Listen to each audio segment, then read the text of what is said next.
Hello, this is Malacosa, and you're watching episode 8 of the ManuFactory. I'm just out here cleaning up some mobs after a nice night. Last episode, we got around to creating a nice start to our industrial craft machines, as you can see, and alluded to the fact that we're going to take a trip to the Nether this episode. We're definitely going to do that, but first we need to create two things. One, we need to create what's known as a chunk loader. Now, as you are aware, chunk loaders are very useful items. If you don't know already, Minecraft by default only keeps the chunks around you actively loaded. This means that if I travel very far away or go to another dimension, the chunks I leave behind will be unloaded from memory, and anything that is happening in those chunks, such as furnaces, energy production, any activity, will stop. This is really inefficient, and chunk loaders will help keep those chunks loaded even when you're not around. So let's take a look at the recipe. Go into NEI here, and we're going to enter in chunk, and there we have it. Here's our chunk loader. Now we need an ender pearl, which I'm not sure I have any right now. We need some gold ingots, and we also need an enchanting table. So let's get all of the ingredients for all of that and create a couple of chunk loaders. Now I'm going to create two of them. So I'm going to need 10 gold. I'm also going to need some iron. As well, we need some obsidian, which I have over here. So let's get us some obsidian. I believe I only need 8 obsidian. What else do we need? Yes, diamonds. We will need 4 diamonds, and I believe we will need 2 books. All right. And if I am not mistaken, where?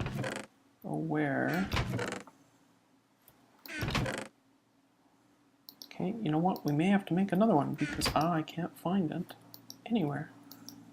Oh, the problems of a Minecrafter. Where did I put my minium stone? Did I put it upstairs? I bet I did. Alright, let's go upstairs. We need to go upstairs to do this anyways. Bouncy, bouncy, bouncy. Come. Up, up, up.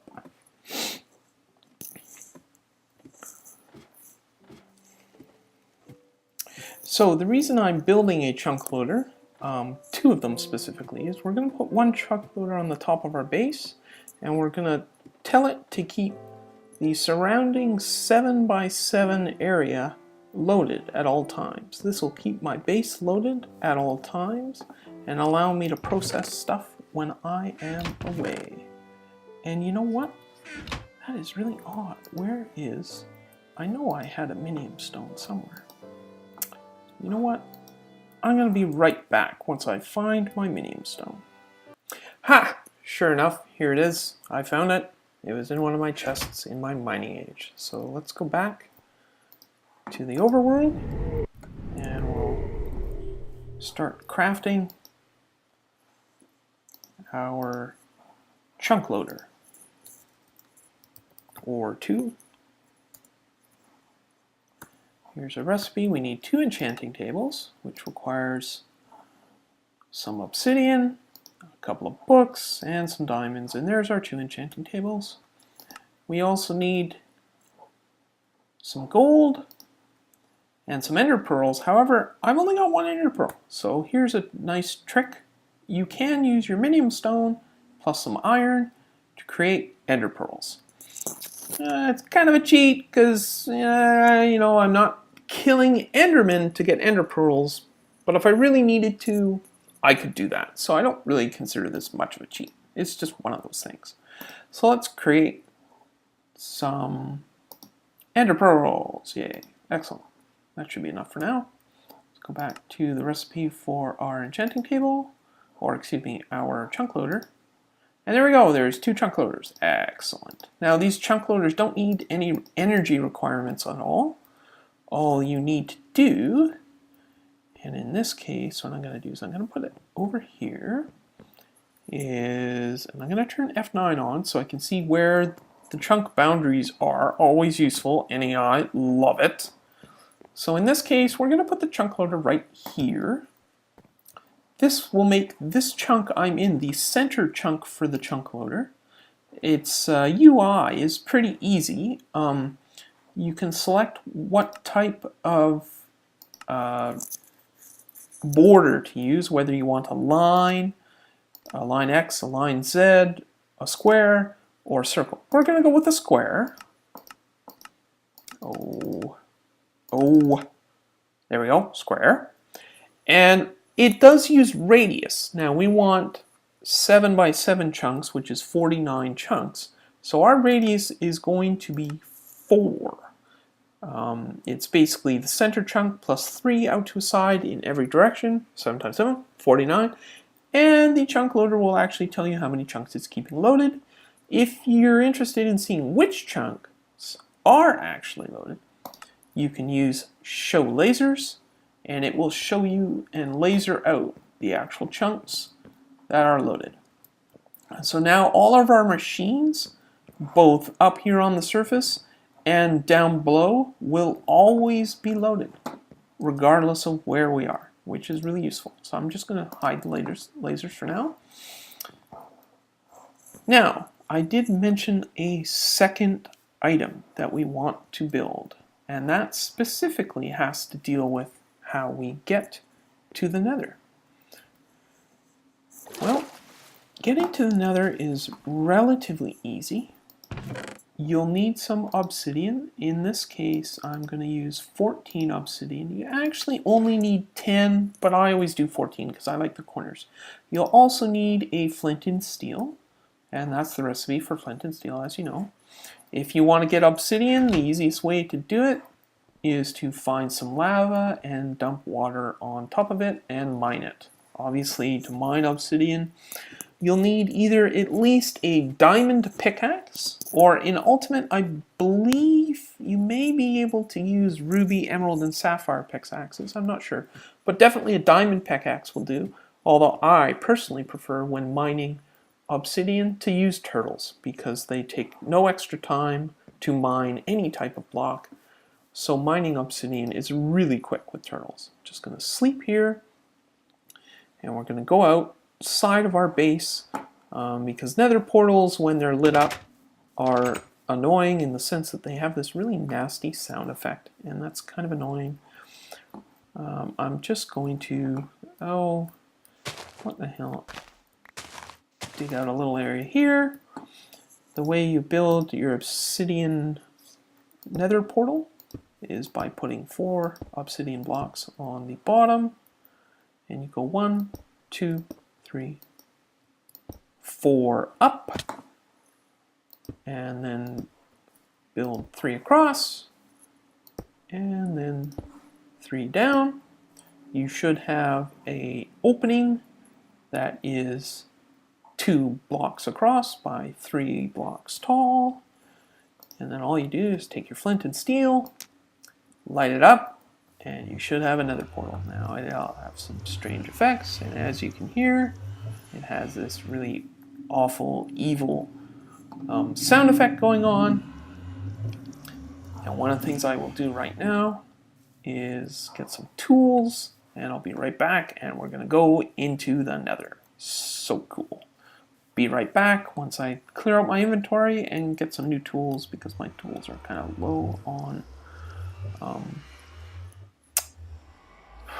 durability. Boy, I keep forgetting terms. Okay, I'll be right back.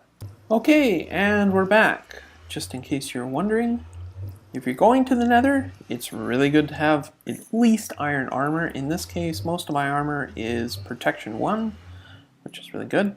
I've also loaded up my digger's backpack with cobblestone just to be able to build.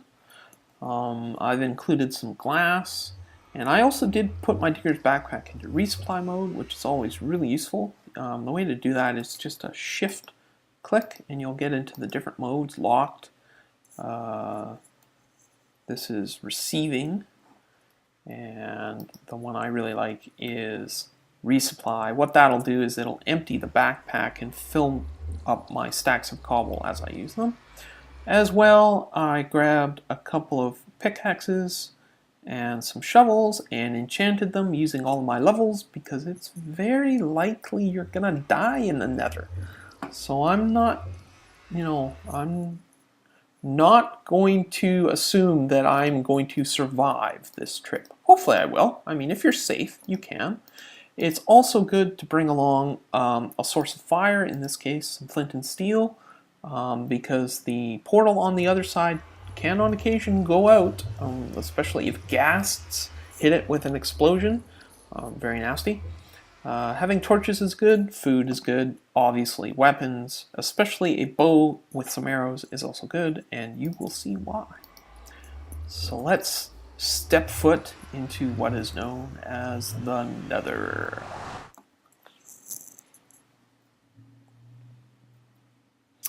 It's downloading terrain, so obviously this might take a little bit, and this is the Nether in all its glory. As you can see, it's quite dark and scary, and oh my god, look at all of that lava.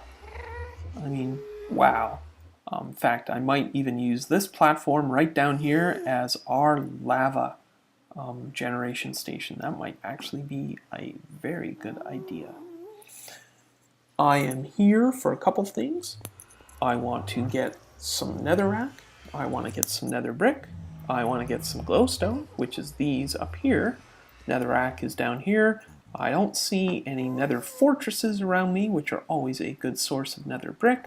I'm kind of sticking around my portal right now just to let the world load up a bit. This is the first time this world's been loaded, so you can see, for instance, lava flows flowing downhill. Eventually they'll stabilize in their current configuration. There goes a ghast. Oh boy, ghasts. I really dislike ghasts.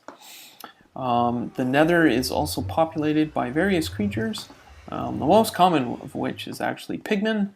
You really don't want to play around with pigmen. They're neutral, but they will go hostile on you if you are silly enough to attack them. So don't attack them. Also as well, in Ultimate, there is a fair amount of different types of ore in the Nether, which is really kind of cool. I'm going to kind of ignore that for now, because what I'm really here for is glowstone, and a good spot to create a lava generation station, and I'm thinking that spot right down there might be really good. The question becomes how to get down there without dying. Always scary looking over the edges and so forth. So, for now, let's play it safe, and let's go after some of the glowstone that is safe. The other thing that's interesting is, for some unknown reason, I never really understood why, the Nether's full of mushrooms. I guess it's because supposedly it's dark down here, so yay. You can hear in the background those ghasts. They have this cry, and it's very scary. Other creatures in the Nether include magma cubes, which kind of look like slimes, but they will attack you and try and jump on you and basically be really evil. It is quite dark in the Nether as well. One of the nice things about the Nether is you can always light the ground on fire to get some light. I don't know if this is really a preferred way to do things. Certainly when recording for YouTube, it's nice to have it lit up a bit. One day I'll get myself a set of armor that will allow us to have better vision. Oftentimes glowstone, unfortunately, is up near the ceiling. So, like so. Your only alternative in this case is really to nerd pole up. Don't do this if there's lava below you. Like, for instance, if there was a lava pool nearby, you would not want to do this, mainly because if I fall off, there would be a chance that I would fall in the lava. You don't want to fall in the lava. Not good. You'll lose all your items, and that would be really sad. Collecting some more glowstone here. This is where the NEI magnet mode really helps. All of this stuff would fall on the ground anyway, and I could collect it. But for time, it's really nice to have magnet mode on, just for that reason. It is a little bit cheaty. I'm going to move over here slightly, in the sense that if there was lava below me, normally that stuff would fall into the lava, but since I don't do this with lava below me, not a big deal. I also tend to not leave my nerd poles around, simply because, you know, well, I like to keep things clean. I guess the other thing I should mention and do, and in fact, I am now lost, is mark the exit, because it's really very easy to get lost in the Nether, so it's always a good idea to use Ray's minimap or whatever mapping solution you're using to mark the exit.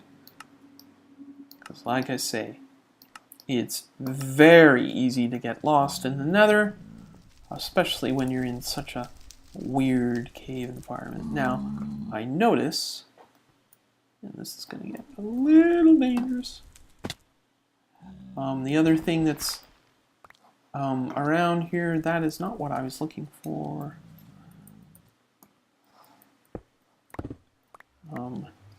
I was looking for soul sand, which is another thing we need.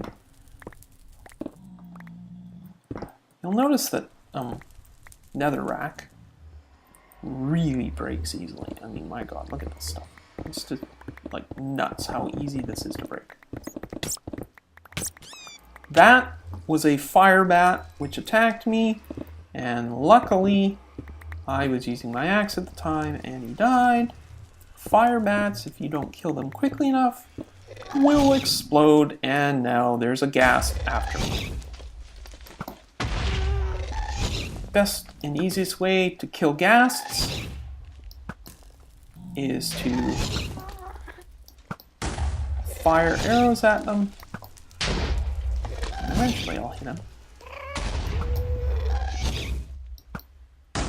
Oh, it's such a poor shot. Oh, there we go. Got him.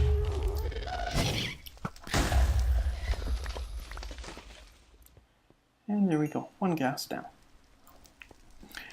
So, I need to eat. As you can see, the Nether is a dangerous place. I will be right back once I've figured out a way down to this level so that we can help clear out an area to use as a place to create a lava generation facility. So I will be right back. Okay, we're back and it's a new day, and if you're wondering, yes, I died. I just finished getting all of this gear back. Had to recreate my 2 diggers backpack, miner's backpack, and all of these tools, and get some more materials and make some more ladders. And yes, as you can guess, I died from lava. So, we have been able to do some fair amount of work in the Nether, but I came back because I wanted to get 2 things. Actually, did we already make some? No, we did not. So, specifically, I wanted to make some book stands, and 2 will do. And I want to make some linking books. So, we will go over here, and we will create our first linking book. This will be a book back to the overworld. So we'll leave it named as is, and we're going to take that book into the Nether with us, and you'll get to see what we've done so far. And back we go. If you're wondering what killed me, it was that guy down there. He knocked me off. Oh, brutal. Yeah, we're going to have to kill him. I've built a structure here to help house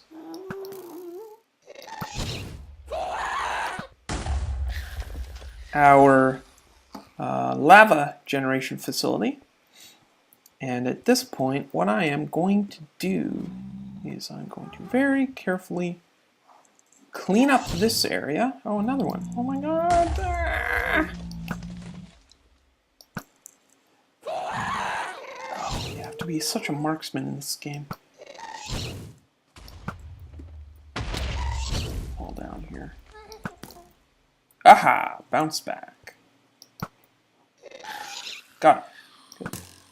So, as I was saying, I'm going to remove this bridge and these ladders and make this free floating. And what we're going to do, the easiest way to do that is I'm going to use this corner over here as our crafting, etc. corner. And I guess I'll put my book stand down here. So we'll put our book stand down here. We'll put our book to the netherworld, or to the overworld here. And at the same time, we're going to make another linking book, which will be our linking book to the nether. And we're back in the overworld. Oh, I dropped my book. If you're wondering, use Shift-click to pick up a dropped book, otherwise you're going to damage it. We're going to use our book binder here to just, actually, I guess I need to use this thing here. And we're just going to call this our lava facility. Excellent. And this reminds me, remember that we grabbed this creative spawn book to get all those pages? Well, yeah. We're going to destroy that because that's a super cheat and now it's gone. So from now on, we're going to have to find all these pages ourselves.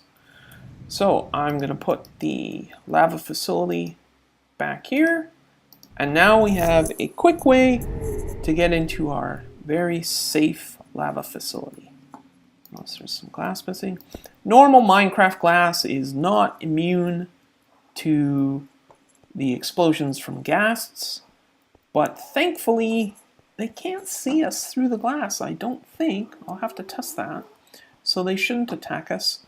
Cobblestone is immune.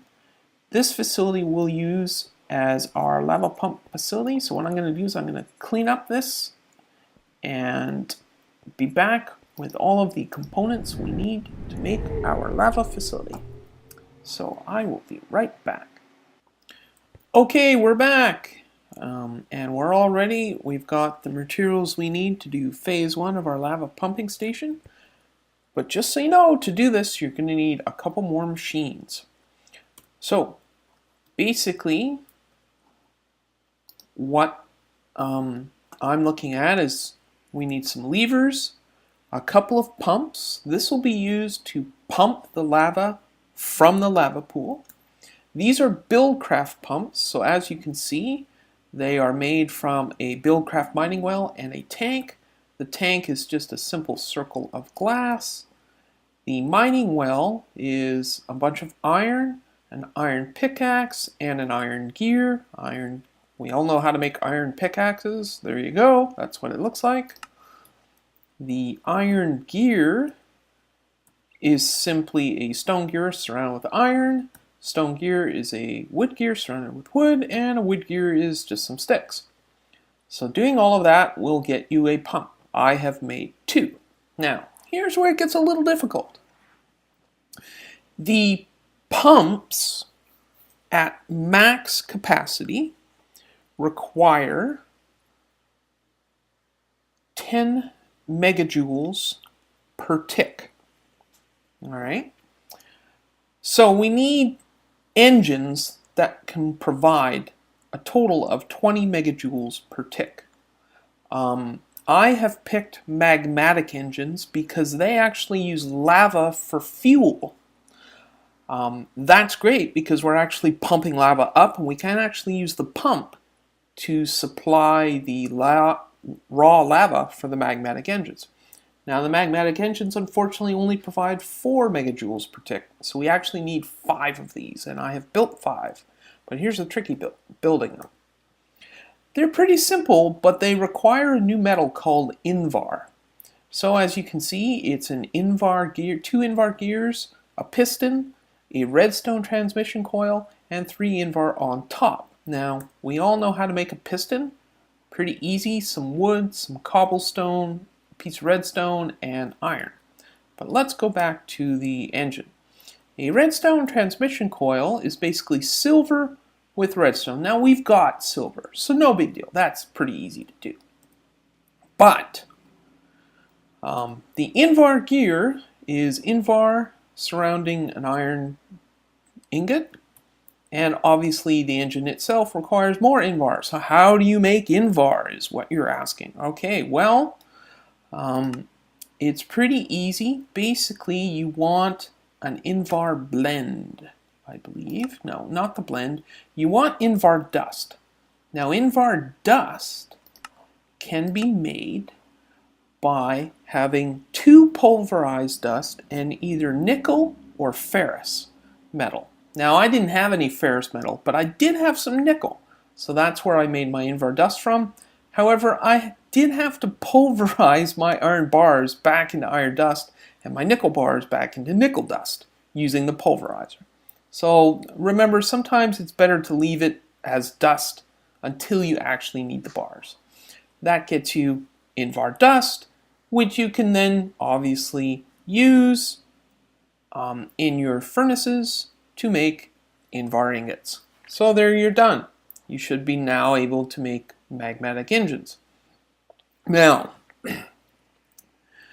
liquiducts. Obviously, we're pumping out lava. We need a way to move liquid. In my honest opinion, now with using the Ultimate Client, liquiducts are the best way to go.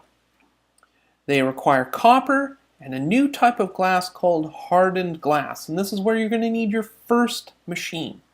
Hardened glass is made from a lead ingot and 2 pulverized obsidian in an induction smelter. So how do we make an induction smelter? Now, the induction smelter, I put on the bottom here. Here it is, all ready to go. I just put my pulverized obsidian there and my lead in there, and it created the glass.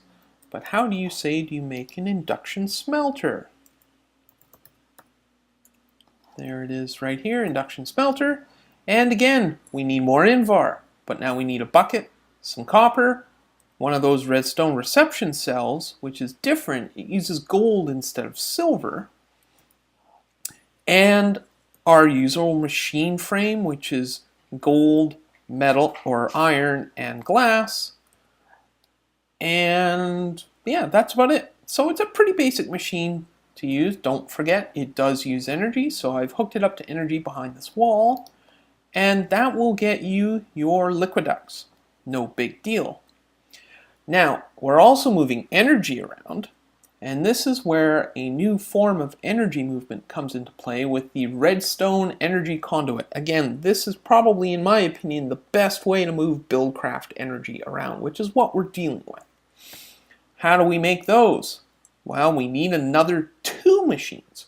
We need a liquid transposer, because to make these redstone energy conduits, you have to fill an empty energy conduit with molten redstone. And how do we get molten redstone? Well, we get molten redstone from a magma crucible. The magma crucible is made with nether brick, copper, redstone reception coils, machine frame, and buckets. Now, I was able to, when we were in the nether, I got kind of lucky, and I was able to find a nether fortress. And nether fortresses, as we all know, are made out of copious amounts of nether brick. So I basically mined out one of the structures of the nether fortress.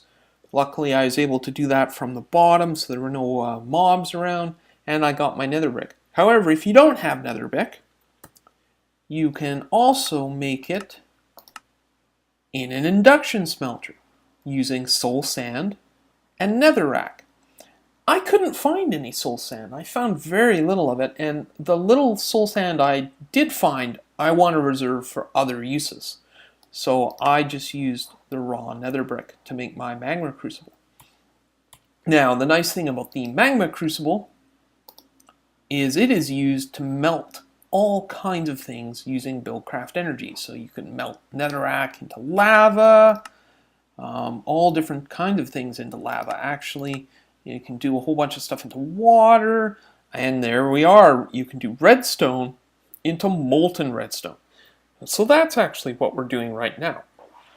We're melting a bunch of redstone into molten redstone, and we've actually configured the magma crucible to get redstone, just raw redstone, from the top and output the liquid redstone to the bottom.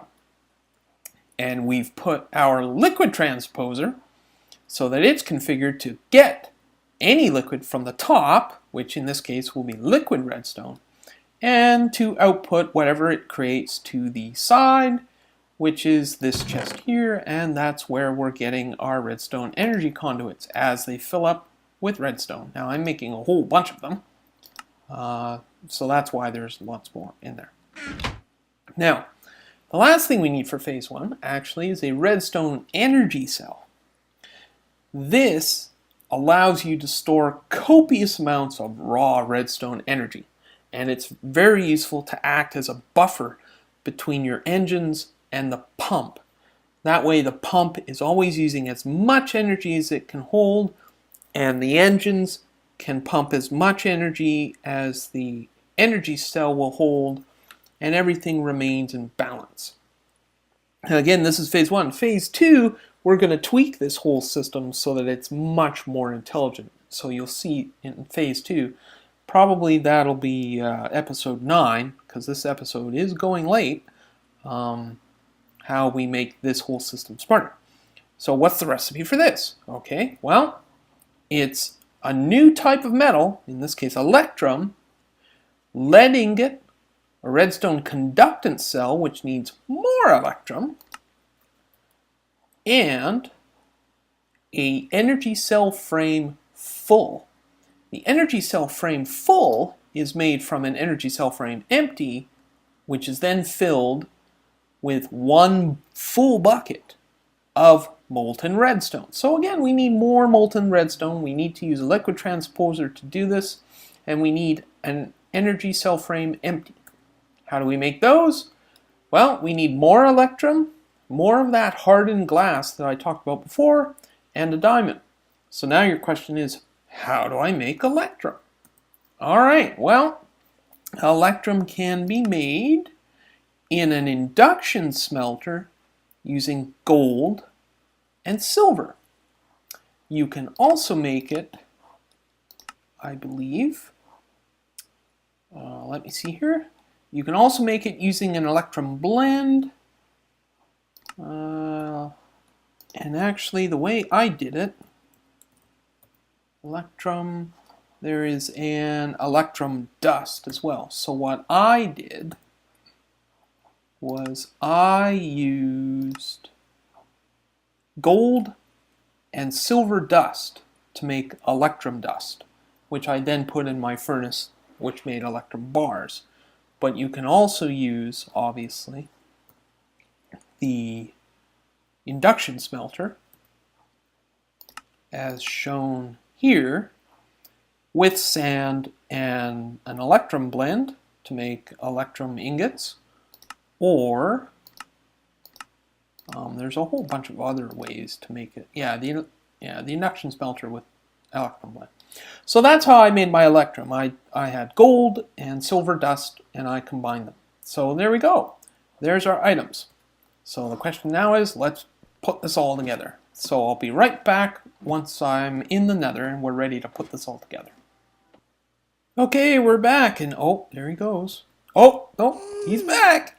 Remember how we were wondering if gas could see us through glass?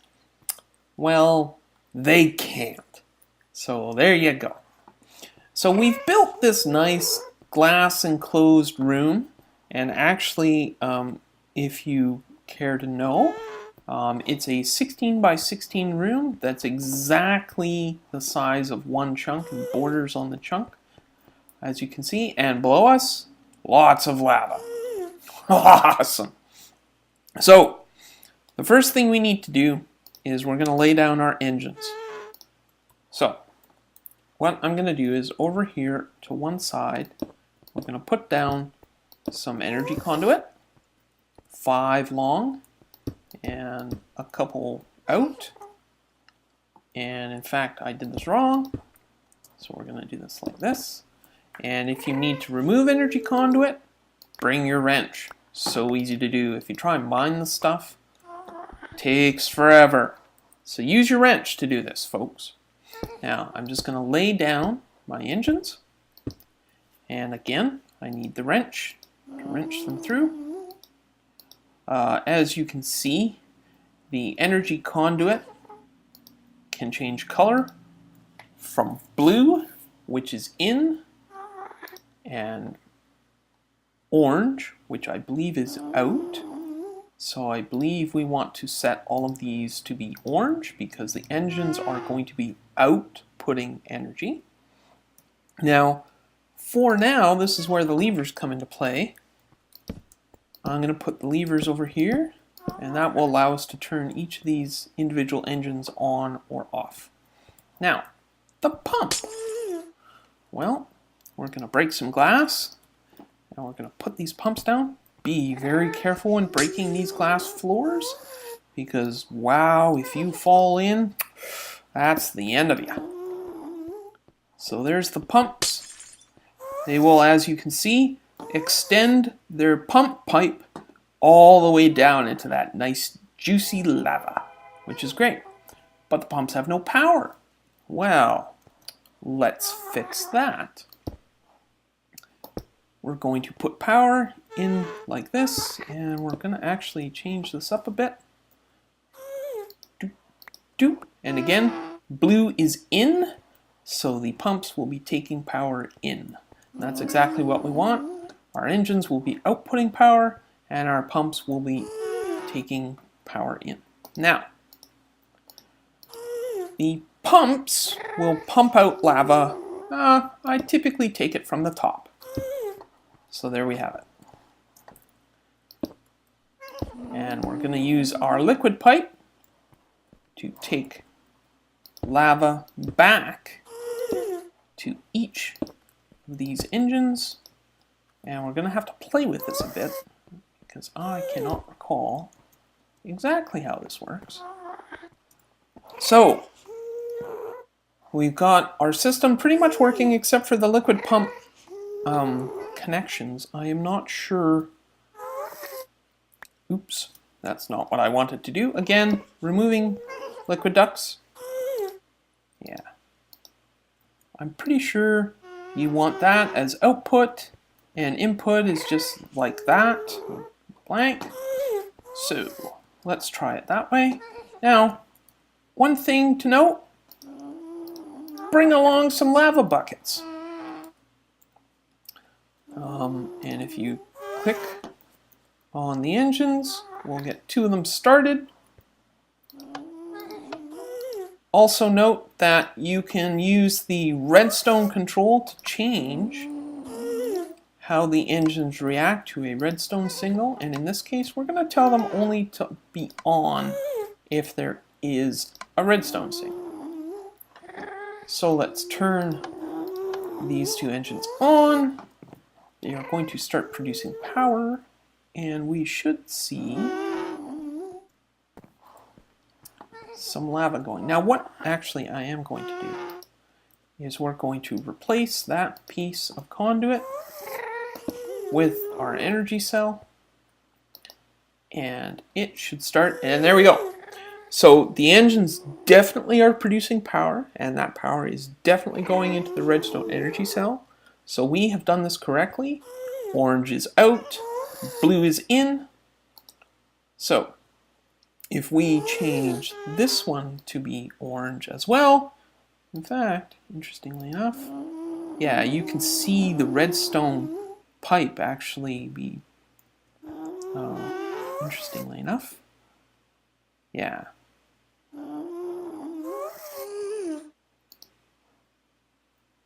So this is definitely working. But the question becomes, there we go. We had these pipes misconfigured. Oops. No, I don't want to do that. So now you'll notice this magmatic engine is full of lava. So is this one. So are all of them. And so we can now turn them all on. And they will start producing a good amount of energy, which obviously is being used by the pumps. If we look out, we might be able to see in the distance where these pumps are pumping from. Or maybe not. It's going to be a fair ways away, I believe. I don't think it's going to be directly below us. No, it's not. They are pumping lava. So, we have our engines with lava producing energy, which is being used to create more lava. Or, excuse me, to pump lava from the Nether. But Malacosa, you ask, how are you going to get this massive amount of lava back to the overworld? Well, sadly, that's going to have to wait until next episode. Because this episode, I'm sorry to say, is almost done. So, if you like this episode, please leave a comment or a like, and please subscribe to the ManuFactory. This is Malacosa, and you have been watching episode 8 of the ManuFactory.